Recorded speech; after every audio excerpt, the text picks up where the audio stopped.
হুজুর বললেন যে তোমাদের আশেপাশের মধ্যে যাদের বাসা আছে, আশেপাশের মাদ্রাসা আশেপাশে যাদের বাসা আছে, তারা কি করো, এক প্যাকেট করে বাসায় নিয়ে যাও, এক প্যাকেট করে বাসায় নিয়ে যাও। বাসায় নিয়ে যাও তোমাদের আত্মীয় স্বজনদেরকে অথবা তোমাদের আব্বু আম্মুকে তোমরা দিয়ে দাও, যাতে এই মগজটা খেয়ে এটা শেষ হয়ে যাতে এটা কি হয়, অপচয় না হয়, অপচয় না হয়। কেন?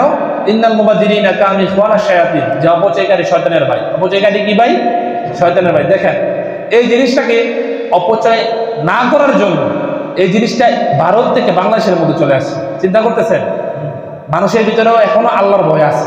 আল্লাহর ভয় নাই যে তা না। মানুষের ভিতরে যে আল্লাহর ভয় না থাকতো তাহলে ইন্ডিয়া পাড়ি দিয়ে বাংলাদেশের মধ্যে বিভিন্ন মাদ্রাসার মধ্যে এই মগজগুলো পৌঁছে যাওয়া এটা কোনো সাধারণ কথা না। এটা কিন্তু অনেক কষ্টের ব্যাপার, অনেক খরচের ব্যাপার, ঠিক কিনা? তো দেখেন রিজিক এমন একটা জিনিস, যদি আপনার রিজিক থাকে তাহলে আপনিও হয়তো ওখানে যাবেন, আর নয়তো রিজিক আপনার কাছে চলে আসবে। রিজিক আপনার কাছে কি আসবে? চলে আসবে। সেটা হোক জাহাজের মাধ্যমে, সেটা হোক প্লেনের মাধ্যমে, সেটা হোক গাড়ির মাধ্যমে।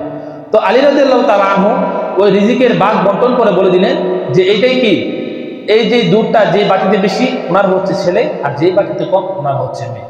এই ব্যাখ্যাটা শুনে দরবারের মজলিসের মধ্যে যতগুলো সাহাবাই ছিল সবাই কি করলেন, আলী রাদিয়াল্লাহু তাআলা আনহুর শানে মারহাবা মারহাবা ধ্বনি দিলেন। আলী রাদিয়াল্লাহু তাআলা আনহুর শানে মারহাবা মারহাবা ধ্বনি দিলেন। বলে কেমন ধ্বনি? যে जनन जनन तेरी नौबत बाजे, जनन जनन तेरी नौबत बाजे, लाल बजे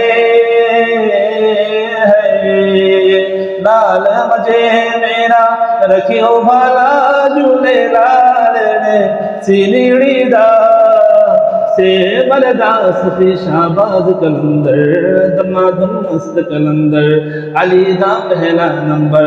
এই শায়ের যে উর্দু যারা শায়ের তারা এই গজলটা কি লিখে দিয়েছেন।